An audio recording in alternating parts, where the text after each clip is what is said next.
Joining me, it's my pleasure to welcome the multi-talented, well-rounded photographer, Catherine Hall. Catherine, thank you so much for joining us. Thank you, Rick. I'm so excited to be here. This is my first CreativeLive experience, so it's an honor. Well, stick with me, right? We were at Google together. You spoke at Google when I was there, right? So I'm just going to go with you, and I had to. You definitely one-upped me on my introduction. No. Well, actually, I put Catherine on the spot to introduce me at Google. But you do a fantastic job in This Week in Technology photo. It's amazing. Thank you so much for having me on. Yeah, of course. It's a great show. I love it so much. Before we get into you, what's it like working with Leo Laporte? Pretty famous guy. I would say it's really amazing. He's just down to earth, very kind, generous, warm, just great human being, and so it's been a lot of fun. No, and he's brilliant. He's totally brilliant. He is brilliant, right? And that, but I just soak it in. I just like to soak it in. You do soak it in. So tell us a little bit about yourself before we're going to get into your pictures. We're going to show some of Catherine's favorite pictures here on CreativeLive. We're going to talk about those pictures. Actually, I put that first picture up and I asked the students here to comment on that picture. So after you talk about it, they're going to be talking about it. But tell us a little bit about yourself. You're a relatively young person, right? And you're doing great things. Thank you. I've been doing photography for a long time. So I started when I was 16. So it feels like it's just been part of my life for as long as I can remember. But pro photographer, I love photographing people. That's what I do. And I'm not going with no specialty, but I'm going with no specialty within my specialty. How about that, Rick? I like that, Catherine. That's pretty good. So your specialty. Can that be my new catchphrase? Yeah. Well, actually, coming up after this is my one-liners. So I might quote you. So let's go right to the, look at this smile, right? I mean, she exudes happiness and confidence. Very important in being a photographer, right? Yes. You have to have confidence, and you get that confidence by practicing. So let's go to your first photograph. And why don't you tell us a little bit about the photograph, and then we'll have the students. I love this photograph. You have, looks like a farmer in the green truck hugging a kid. You have 1, 2, 3, 4, 5, well, with the baby, 6 people in the background. I love the composition. I love the feeling. Tell us about this photograph, where it was taken, and maybe what you were feeling, and then technically let's talk about this. Okay, great. I think one of the things that I really wanted to, with the selection of images I pulled together today, one of the points I really wanted to illustrate is how important it is to create your own opportunities. And I think as photographers, we think, oftentimes in life, if things don't come to you, they're just not going to happen. And I've found that everything great in my life and great in my career has really come because I've created that opportunity for myself. And I'm going to explain. Every single photo that I have today is an example of that creation of opportunity. So in this particular photo, this was taken in Hagerstown, Maryland, and I was doing a lifestyle shoot campaign for John Deere, who's a client of mine. And they had put together the whole shoot. They had the models, they had location, all of it. I did it, and I just didn't feel fulfilled. And despite the fact of being up at 4 a.m. in the morning, after the shoot was done, I went and drove around with my assistant and found this farm in basically this rural area, and I saw they had John Deere equipment. So I talked to the dad and said, look, can we come back and photograph your family? And so he said, that would be lovely, we would be honored. And they've never, it was this Mennonite family, they'd never had their picture taken. So I came back and they were all together. Everyone was dressed up in their, in their best, and there was like 12 people there. They'd all come from all over the place, and this was one of the resulting shots from it. And the images that John Deere ended up liking were the ones that were taken at this location. So it just goes to show you, create your own opportunity. We've been talking about that since we started several days ago. Make your own reality, create your own reality. Did you use a flash or any artificial lighting on this? Actually, this one I was just using natural light. So when possible, I always will organize my shoots during sunset hours. And so I'm a really big proponent of reflectors, and I use California Sunbounce. They're my favorite. I use their 4x6 reflectors. So I typically, if possible, in this situation, I'm using a reflector and natural light. Because it looks to me like the sun is coming from behind this tree. Yeah, exactly. So you're shooting into the sun, right? Yeah, I'm not afraid to shoot into the sun. We talked about this also. You can get dramatic pictures by shooting into the sun. Don't be afraid to shoot into the sun. How about the sky? Was this a natural color of the sky? No. Well, I asked that because how did you create this beautiful tone in the sky, Catherine Hall? Actually, I just used, it was just simple tonal, in Photoshop, just changing that one color into the sepia tone. So it wasn't anything like advanced tool or anything like that. But I have to say, it's actually unnatural for me to do things like that. But in this particular situation, I just went with it. Well, the students love that photograph, and they love all your photographs, but we're going to go through starting with Chris, and let's just go down the line, and you'll hear how much they love that photograph and why they love it. It's okay, really... well, is there any way we could extend this half an hour to like 2 hours? Well, actually, let me see. What we're going to do is we are going to extend it.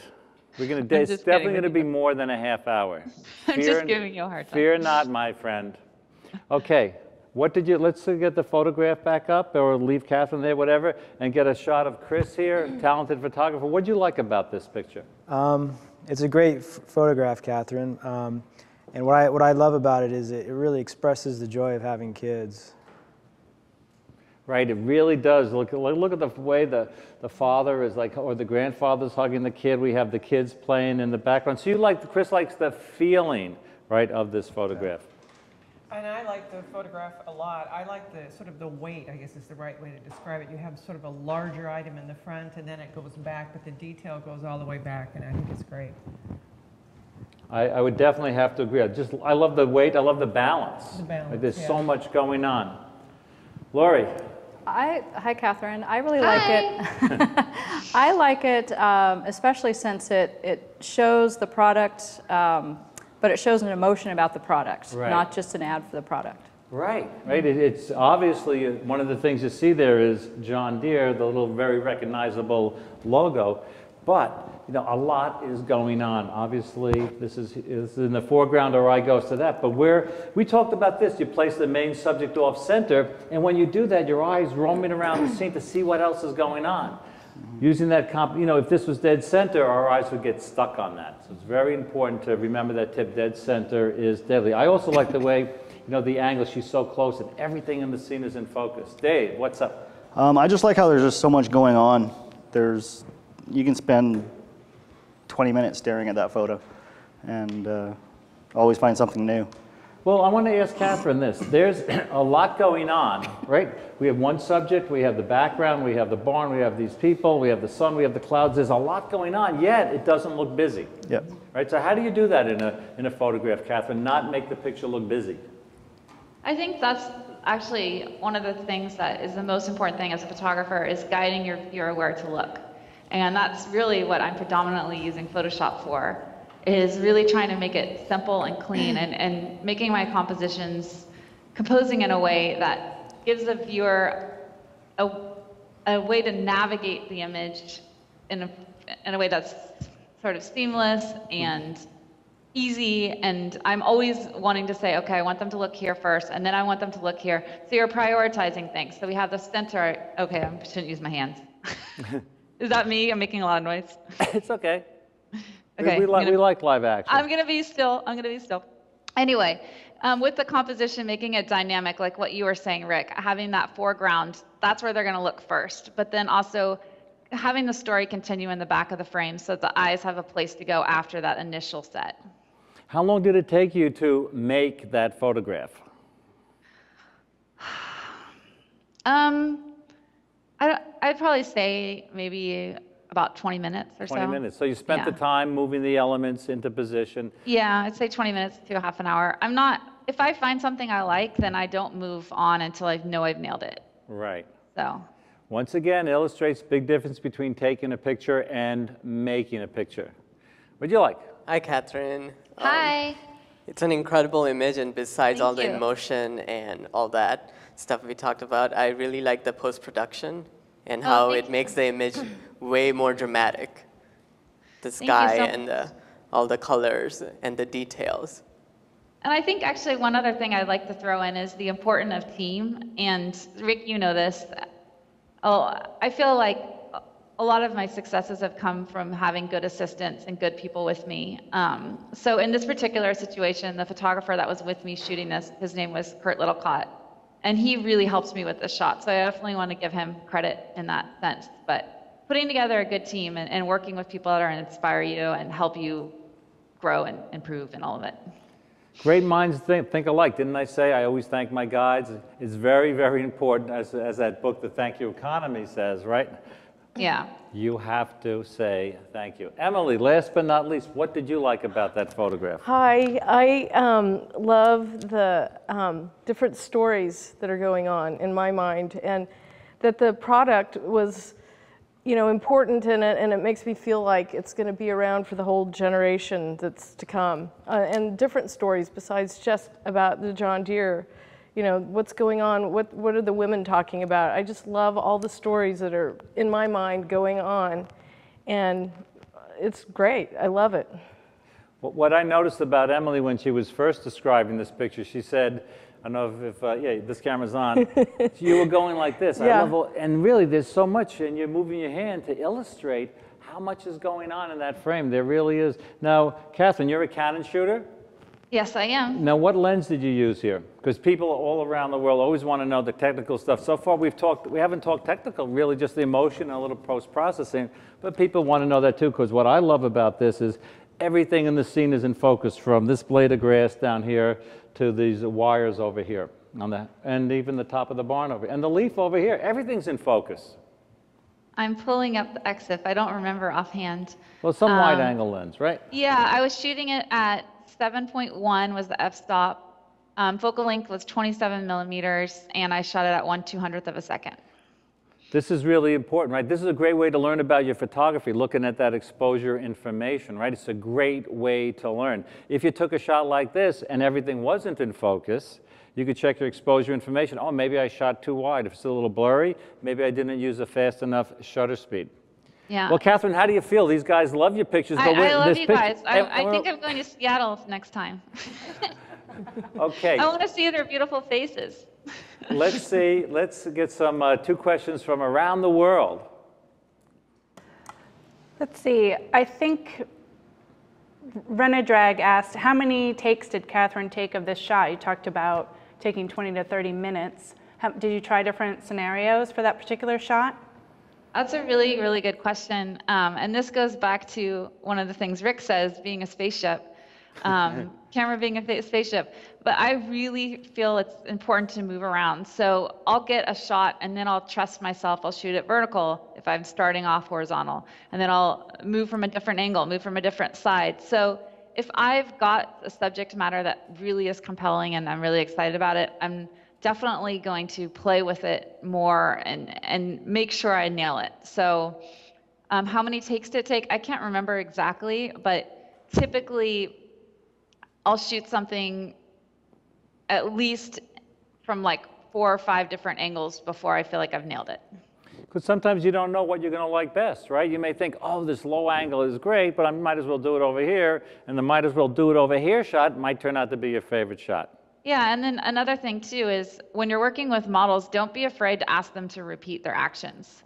I think sometimes photographers feel like they can't say, oh, do that again, because they're going to think the model thinks they didn't get it or something, and that's only in your head.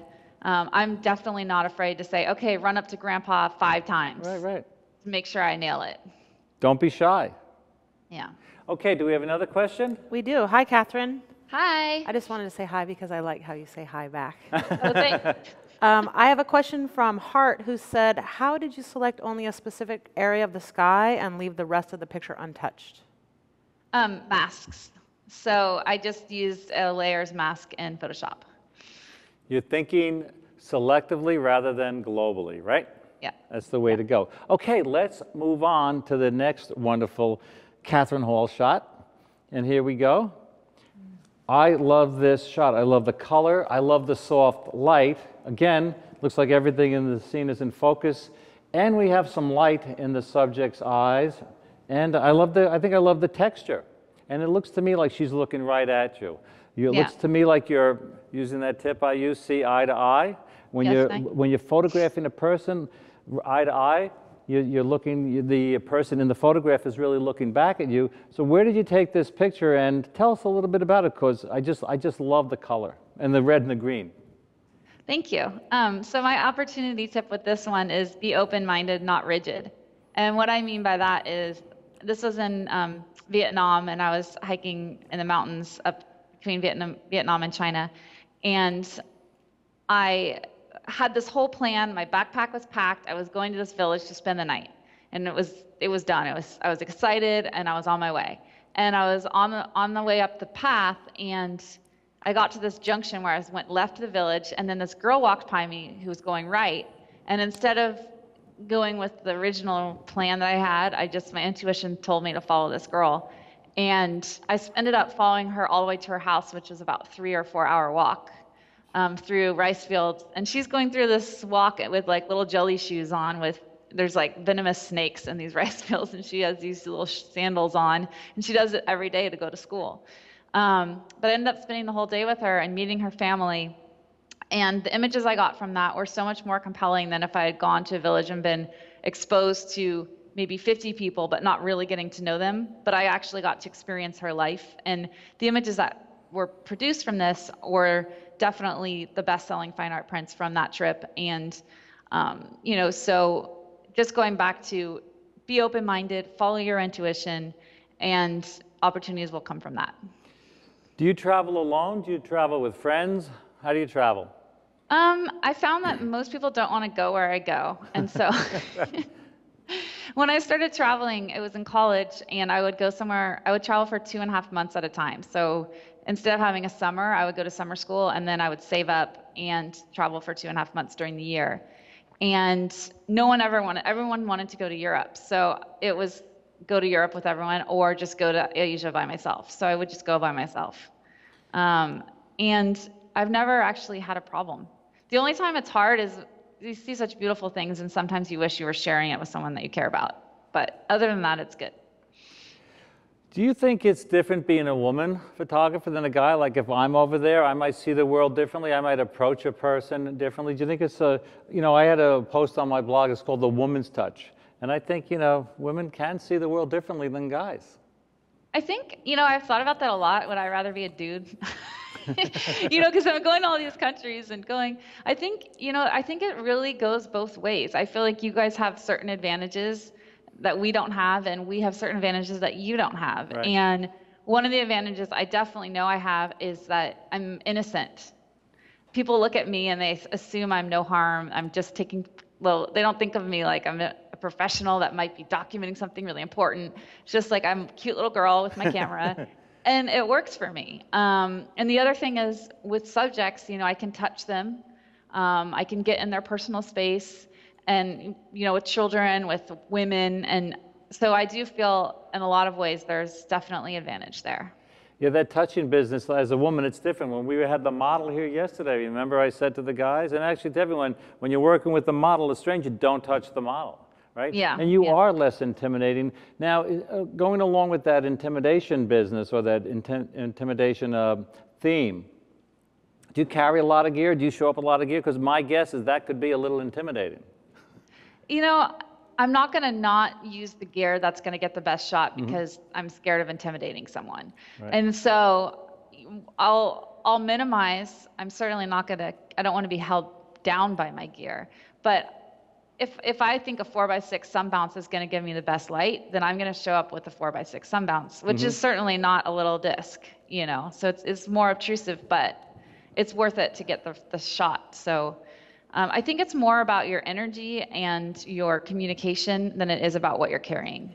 Camera looks both ways, right? And that's what we said when we were talking about people, that the mood, the energy, the feeling, the emotion that you project, that's going to be reflected in your subject. Right, Catherine? Yeah, and I think just going off of what you just said, it's all about intention. So if you approach a subject and you're warm and you're kind and you're showing genuine interest in them and their culture, then they're going to respond back exactly as Rick said, warm and kind and generous with their time, and allow themselves to be more vulnerable. Speaking of the women's touch, do we have comments from any women around the world who might want to comment that, or guys? comment on that.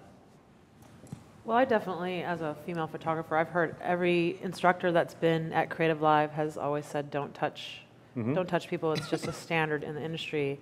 And I always do. I ask them first if they mind if I touch them, but I have no problem doing that. I'm just a very touchy person anyway, and I know that there's like a professional versus, you know, a casual relationship that you're supposed to keep, but I cross that line all the time. But I think because you're a woman, if I'm photographing that girl that Catherine photographed, I think it's different if she like pushes her shoulder like that, or if I go up, you know, an much older guy, and move the shoulders around, that person might feel a little put off.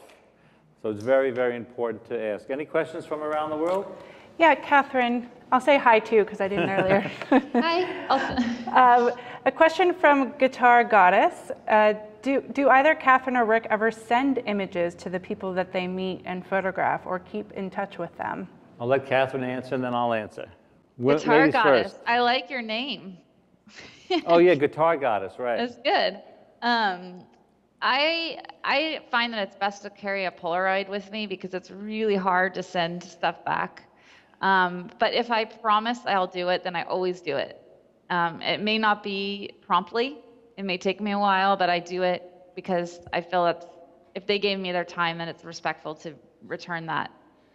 Absolutely. I'm always working, as I mentioned before, I'm always working with the guide. I'm always working with a tourist office. Unless I'm in a really remote area and I can't possibly do it, but even in Mongolia, in San Miguel de Allende in Mexico, I'm working with the contact there. And today with email, they have email in Mongolia, they have email everywhere, they have email in remote China. I'll send at least an email photograph. But there's a very important reason why, if you promise to send a photograph, there's an important reason to fulfill that promise. Because say I go somewhere and I promise to send a photograph, if I don't send it, when you go there, or when any of you guys go there, and you say, can I take your photograph? The person's going to say, forget it. The other photographer who was here said he or she promised to send a photograph, and they didn't. It's very important to respect the subject, as we talked about, and to fulfill your promises. Okay, let's get to the next slide. Beautiful shot there. Looks just like the last slide. Oh, it's me. Okay, now this. Okay, I was waiting for them to go. Okay, I like this shot. It looks like it's either a sepia tone. I like the mood. I really like the mood. You know what? There's a lot going on in this shot too. We have the kid with the chainsaw, the motor, the dog, nice black background. Tell us about this moving image, compelling image, I would say. Thank you. So my opportunity tip for this one is to not be limited by the resources given to you. And this was actually taken in Tasmania. Adobe sent 17 photographers to Tasmania to beta test Lightroom. And due to a prior commitment, I had to show up halfway through the trip. And so I was already feeling under a lot of pressure. I'm with all these world-renowned photographers. I need to perform. I'm late. And I go out the first day like gung-ho. I'm going to get some great images. And I discovered that Tasmania doesn't have a lot of people. And I was the only portrait photographer there. So it was really discouraging. I went, there's no people. It's really sparsely populated. And so I did the only thing I could know how to do to find people, and that's I literally knocked on people's doors. And so that is how I got all my portraits during this trip. Is 90% of them were captured from literally walking up to strangers' doors and knocking on them and asking them if I could photograph them. So it became a game by the end of the trip. And this was my last day, this photos was taken. And the guide, we were playing a game of knock on the scariest door I can find. So this is the scariest door he could find. And because in Tasmania, it's like the Wild West. It's certainly not tamed and controlled out there. So the houses look a little funky from the outside. And this particular photo, I knocked on the door, the family was super sweet and warm. I start photographing the kids, and I say, oh, do you want to show me your favorite toy? And that's something I really try to do with kids. That's just one side tip is, if you're working with children, come meet them where they're happy. Meet them. So if they like playing with their toys, and you can engage with them. So ask, what's your favorite toy? Let's bring it out. And it was a chainsaw. This is a real chainsaw. And I think the thing I love about this image is not that he's holding a chainsaw, but the way in which he's holding it. Because you can see that he has such ease. It's not just like a prop, you know? And that thing was heavy. It was heavy. Chainsaws are heavy. Yes. So anyway, that's how that image came about. Can we talk about the post-processing of this image? You shot it in color, right? Yes, I always shoot everything in color. You know, just trying to get the image as pure as possible. And I'm a huge fan of one of your favorite products, Nick software. So I can't remember exactly which filter, but I'm sure I used their Color Effects 2 black and white and did a sepia treatment on it. I like the way the boy's face is really brighter than the other elements in the scene. Was that the natural light, or did you highlight the boy's face? Well, that goes back to what I mentioned before. Like, my goal with post-processing is simply to guide the viewer where to look and create an experience for them. So in this particular situation, it was evenly lit. However, I felt I wanted the boy to be the main subject. And so I definitely made sure that the background elements faded out and, you know, he popped forward being more light. Cool. Any comments from around the world on that? And we have thousands and thousands of people, right, watching this? A question from M. Touche is, as a woman, did she do the knock on doors thing alone? Did you do the knock on doors thing alone? I'm not really the best person to mimic because I'm not always the safest person ever.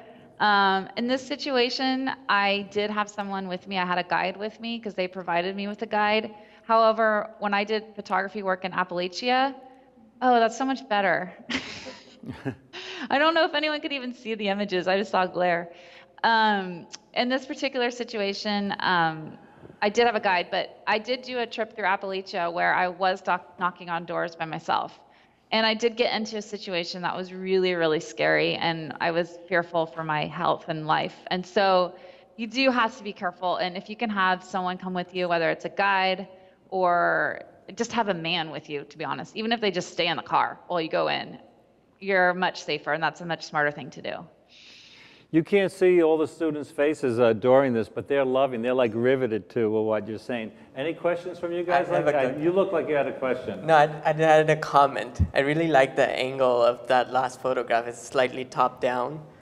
It's not directly eye to eye. Right, yeah, sometimes, right. Both are valid, right? Because if you're a parent, you're looking down at the child, it looks like that. Any other comments or questions? Yes, Emily? I didn't catch what filter that was, please. Oh, yeah, it's just if you go to Nick software, they have Color Effects 2 is their black and white software. And I can't recall exactly which one, but I would say that there isn't like one that I always use. The important thing is to go in with the image and go through all the different ones, and different ones will look better on different images. But they have a bunch of presets, and I'll usually pick the one that looks best with the image and then make minor modifications to it. Thanks. Very, very cool. Okay, let's go to the next shot here. I'll remember. Oh man, this is fun. We have a couple of laughs here. This is definitely a fun shot with color. Let's hear. Okay, so my opportunity tip on this one is pursue it before you dismiss it. And what I mean by that is, I'm going to ask you guys in the audience, you can raise your hands even though I can't see you. How many of you guys have had really great ideas for projects, but you haven't pursued it because you didn't think that your audience would be interested, or you couldn't get the crew together? Okay. You've been scared to ask. Okay, 4 people raised their hand. How many people are in the room? 6. We have 6 students. Okay, so we have 2 liars. Aha. She calls it as it is, right? Yeah. So this particular shot, have any of you guys seen 9 by Design, the Bravo TV show of the Novogratz family? Anyway, they're celebrity designers in New York, and they have a TV show, and they go in, they gut homes, they build them, they're brilliant designers. And then I have this family of 7 kids, and I fell in love with them through this show. And so I thought, I would just love to photograph their family. I think they're so neat, and it would be such a great opportunity to connect with them because they have all these celebrity clients, and it would expose me to their clientele, and their family's amazing. I'm just going to write them a pitch letter. So this is where most people would stop. And it is that fear of rejection and that, oh, they wouldn't be interested, or, oh, that's stupid, or, oh, I'll do it later. And I've done it myself a million times. That's why I know there's 2 liars in the audience. And we all do it. It's just human nature. Sorry, I'm not trying to call you liars. That's mean. But anyway, the point of the story is I wrote to the agent, their agent, and sent it on Friday. And by Monday morning, Robert Novogratz, the father, had emailed me saying, come to New York. And if I hadn't put myself out there, there's no way that the shoot would have come. And a lot of really, really wonderful things I'm actually not allowed to talk about are coming from this shoot. But it just goes to say that if you have an idea for something, don't not do it because you don't think it's possible, because then in that situation, you're the only one, you're limiting yourself, basically. What's this setup here, though? It looks like they're in a sink. They are in a bathtub. They are in a bathtub. So one of the great things about this place is they had this $20 million home that they lived in New York, and I lived with them for 3 days. And I find that a tip that you can do to get children engaged, these are teenagers, is let them be in control and let them show them that you care about them and that their ideas are important to you, because they are. And so the daughter was a creative person. She comes from these brilliant designers. I thought, you know what, she's into photography. I'm going to let her choose the subject. I'm going to say, what do you want to do for your shot? And she said, I want to get paint, and I want to paint my best friend. And I said, okay, is that okay with your mom? Mom said yes, and this was a resulting image from it. So I wanted to, this is from the bathtub, so I got on a ladder and I shot down to get this composition. But anyway, point of the story is to not assume that you know what's best, and let your subjects have ideas and listen to people. Pretty nice bathtub for a $20 million home, right? Yeah, I know. I thought maybe they were photoshopped into what looked like a sink, but this is a very cool. But what I get from this story, Catherine, is my tip is, you never know who's watching, you never know who's listening. Your tip might be make people listen to you, right? Yeah, because you sent that letter. My tip is don't limit yourselves. Right, definitely yeah. Don't limit yourself. Yeah. Very, very inspiring story. Okay, and the next slide up. Oh, and a technical tip on that one. Oh, wait, real quick. okay, I'll go back. Oh. I want to give a shout out to Adorama. They were really supportive of the shoot, and they gave me ProPhoto, the air system. And if any of you guys haven't used the air system for Strobes, it's the most seamless, wonderful, amazing thing. No battery packs, amazing strobes, beautiful light. And in that particular situation, we were just literally, what I'll do a lot when I want to create soft light is I'll bounce off the ProPhoto, I'll literally bounce it into a white wall, and it gives this really beautiful, big source, soft, broad light. And that's what we used in this particular situation. It's all about the light. This course is called Exploring the Light, so a tip like that is very good. Okay, the next wonderful image, let's hear about this. This is kind of cool. I love the shadows. You. This was at Burning Man, and this is kind of one of those things where I guess my tip with this would be later always means later. So if you have a great idea for a project, or if there's an event that you want to cover, or if something's inspiring to you, if you say you'll do it later, you'll probably end up doing it later and later and later, which means never. And so Burning Man is literally at my busiest, most difficult time of year for me to get away. And this particular trip, I almost didn't go to it because it was just too overwhelming and I didn't want to leave my studio. And my intuition said go, and I went. And some of the images that have resulted from it became an exhibit. And actually, Burning Man's been one of my biggest Google Analytics guider. It's always in my top 10 for getting people to my site that would never have otherwise found me. So anyway, point of the story is, obviously it was inspirational for me. I got great photographs. It was a wonderful trip. But it's helping my business. It's helping me get out there, my name get out there, my brand get out there.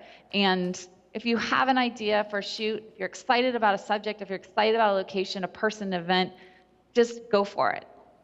Do you know Lee Varus? No. Lee Varus wrote this wonderful book called Skin.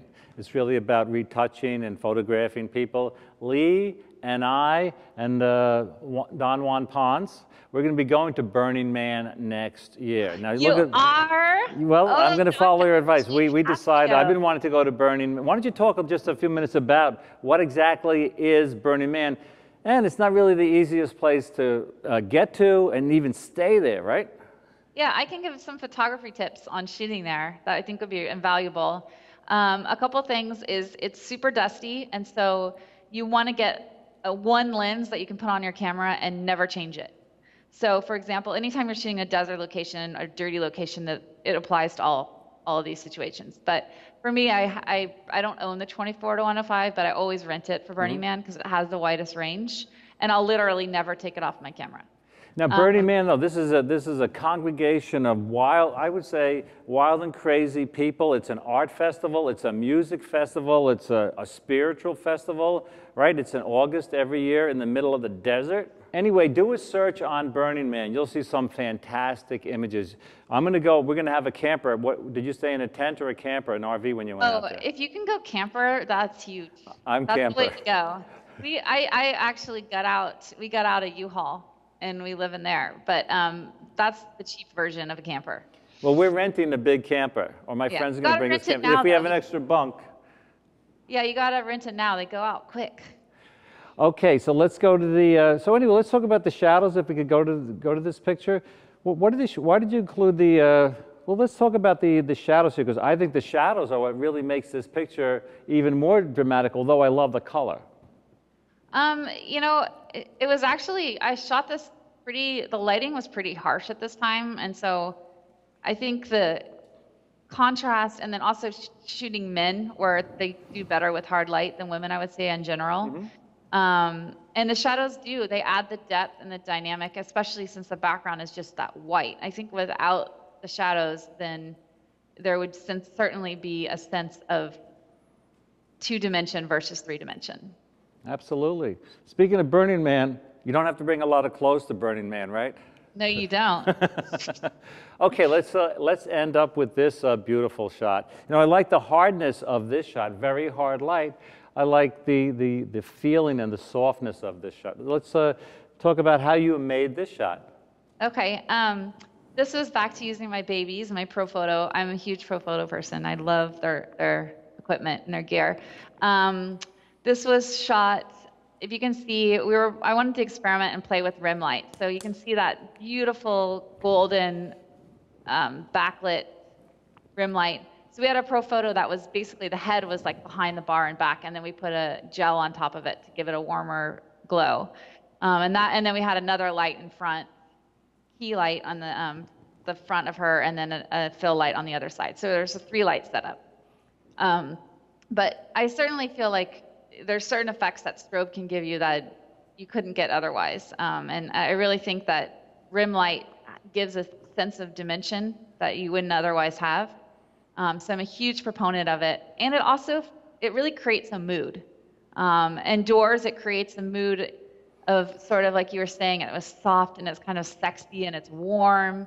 Her hair looks beautiful. And then during the daylight, it really creates a sense of time.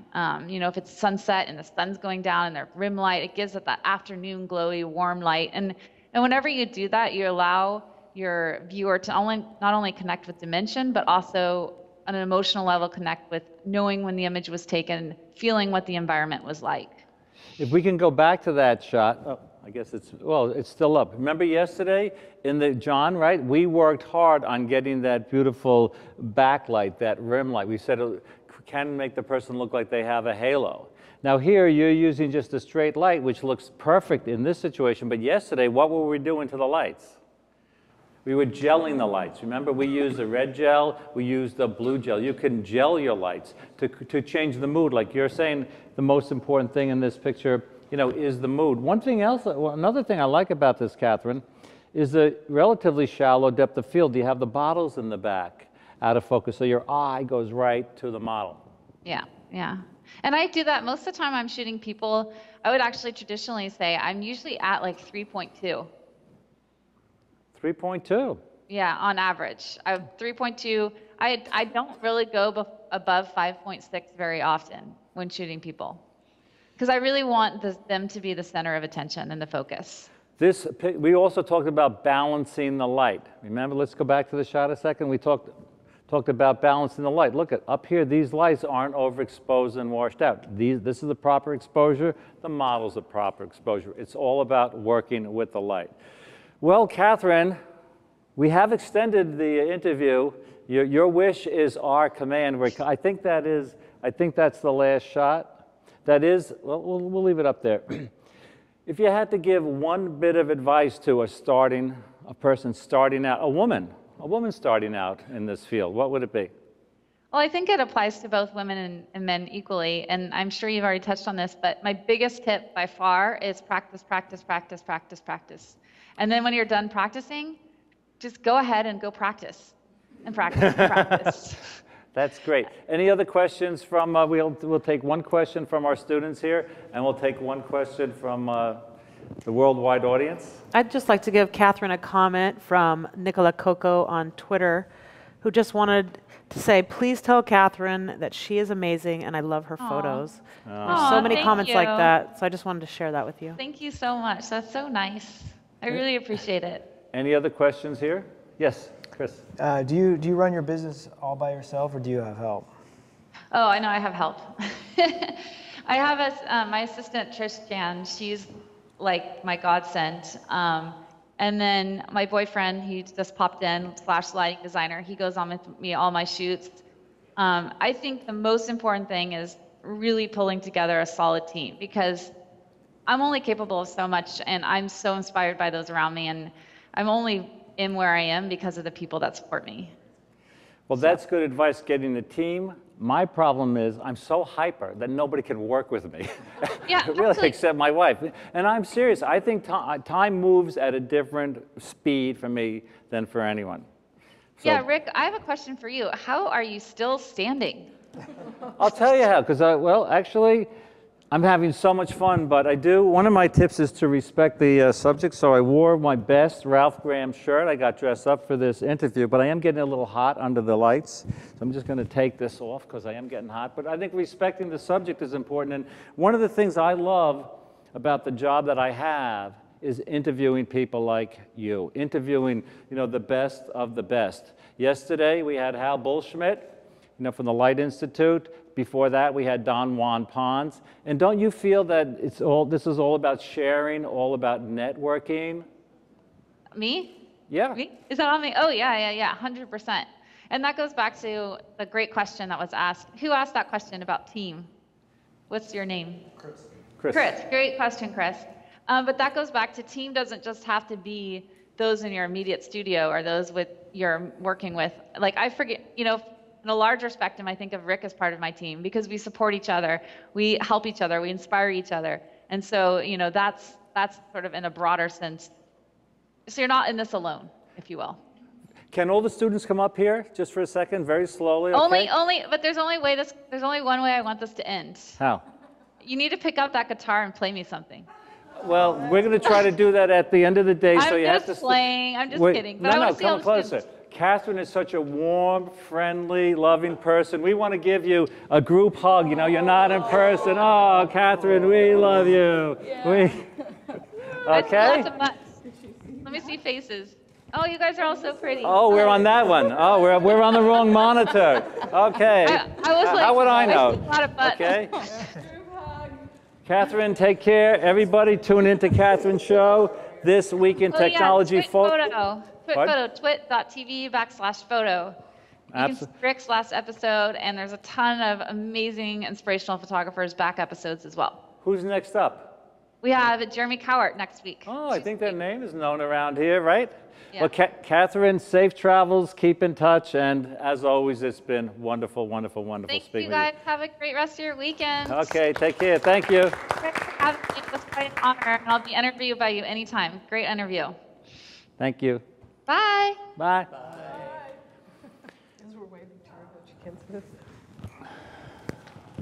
I'm stalling because they told me to take a break between the interview and the next part. Was she amazing or what? Oh, that was great. Right. The enthusiasm level. And Hal Bullschmidt, he was inspiring. Don Juan Pons. And this is really one of the really fun things about being a photographer. You get to hang out with all these people. You learn. I've learned so much from these people, hanging out with them. It's truly an honor.